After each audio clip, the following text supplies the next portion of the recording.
Like, I'm in such a good mood. I'm even nice when I'm like Mindy. bitching.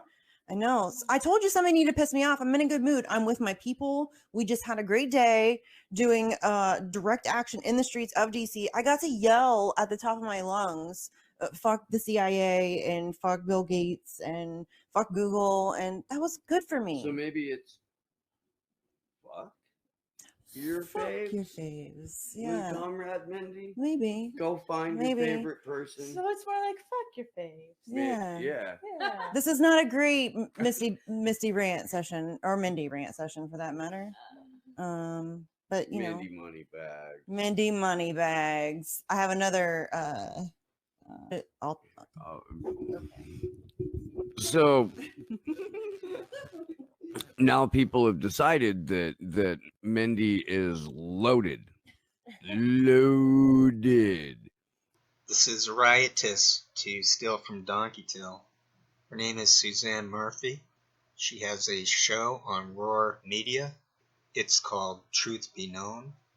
It took about 5 minutes to figure out she is the CEO of a small company with an alleged net revenue of over $1.6 million.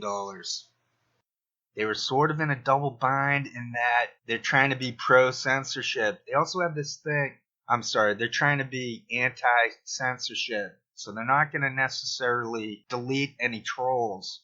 There aren't many people like me with this big of a mouth or the gumption to drop comments like that.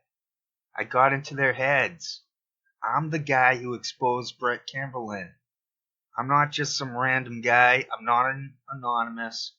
I was effed with by something called Project Vigilant.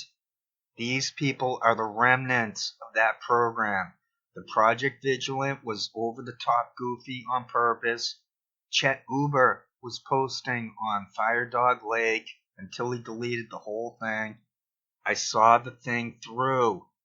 All I needed was a scrap or two of information here or there, and I'm able to pull on that string, on that little bit of data, and so much unravels.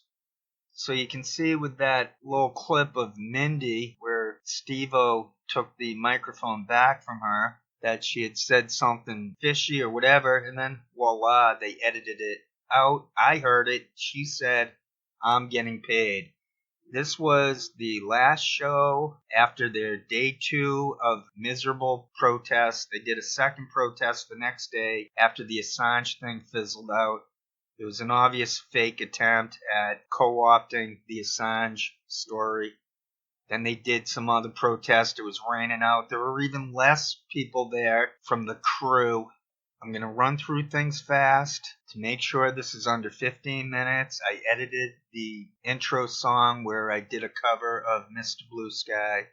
I basically chopped out what I was miserable at attempting, and I left in the good stuff that I figure is satisfactory for an amateur singing voice.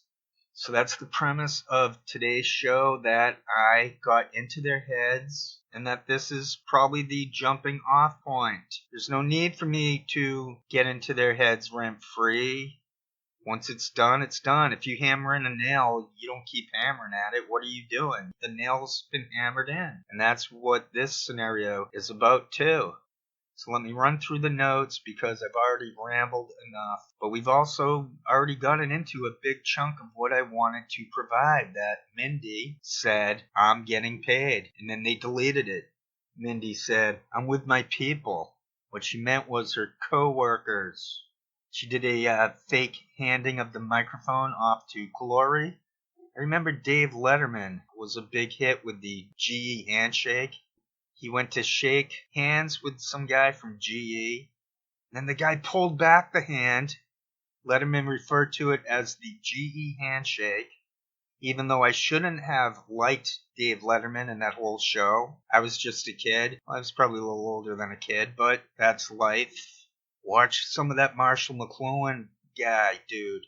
He's the last guy on the planet who, if he was self-serving, would want the medium to be dead. He was basically saying, you're dead, I'm dead, we're all dead, we can probe, but this is all dead. The content doesn't mean squat. He didn't use that exact word, squat. I did. Why would I want the medium to be dead? I'm singing out tunes, I'm cracking some jokes, I'm splicing and dicing some stuff into an amateur video making career. Why would I want the medium dead? Why would I want Daily Mail to be total trash that I quit? Maybe I'd go back and look at the headlines and some pictures, but other than that, I'm done. I'm driving the bus. Okay, I gotta shut up and get to this, or else it's gonna go way over 15 minutes, which is not what I want to happen. I want people to click on one video, and then I get credited for all those clickbait stats. But if I start putting in a part 2, a part 3, the numbers drop, and it looks like people went, oh, you did a clickbait for part 1, and then you can see people didn't fall for it for part 2 and part 3.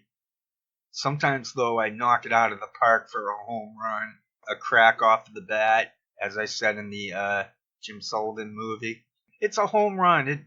There was no epic, perfect gust of wind to keep the ball inside of the park. And in that respect, then the part 2s and the part 3s match up with these statistics for the part 1.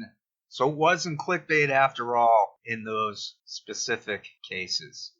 Steve-O said something about people who can't come up with ideas for a show. He's talking about people attacking them. Is he referring to me? Look, buddy, if you're talking about me, I have no problemo at all coming up with these shows. I mail them in. Are they great shows? No, I never said they were great. I said they were greatness, sometimes. And then other times, I said they're okay, and that can be good enough. So get your facts straight. They call themselves facts on the ground. Boots on the ground. They're all military. That's my scoop.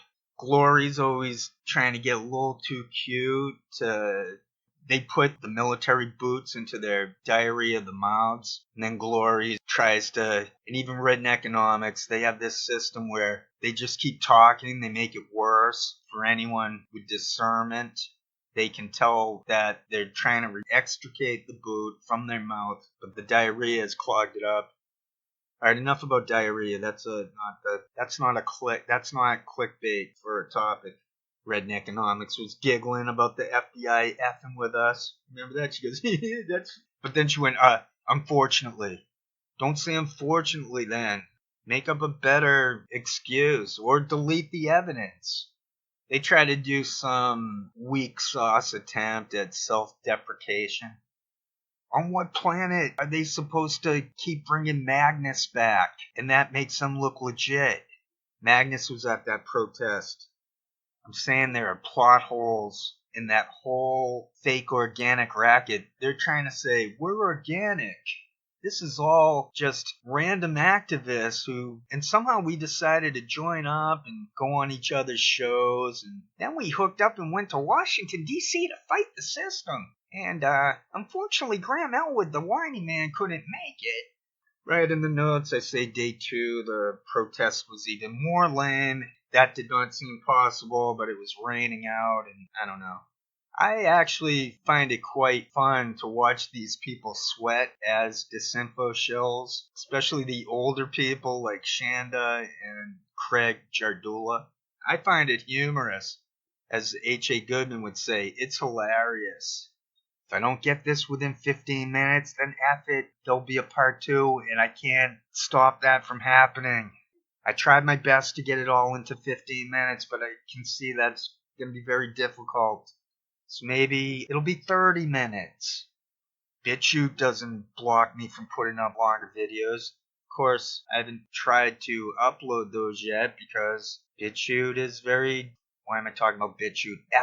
Forget about that. I like YouTube. It's fun as heck. It's very fast, and I just like the way it looks. I wish they hadn't ruined it. It got ruined when they brought in the Google Plus, and they took away our ability to private message within YouTube. I was part of the old movie community. I had a really good movie channel, over 3,000 subscribers. I had a pretty good Twitter account. Once they banned me, I haven't gone back there.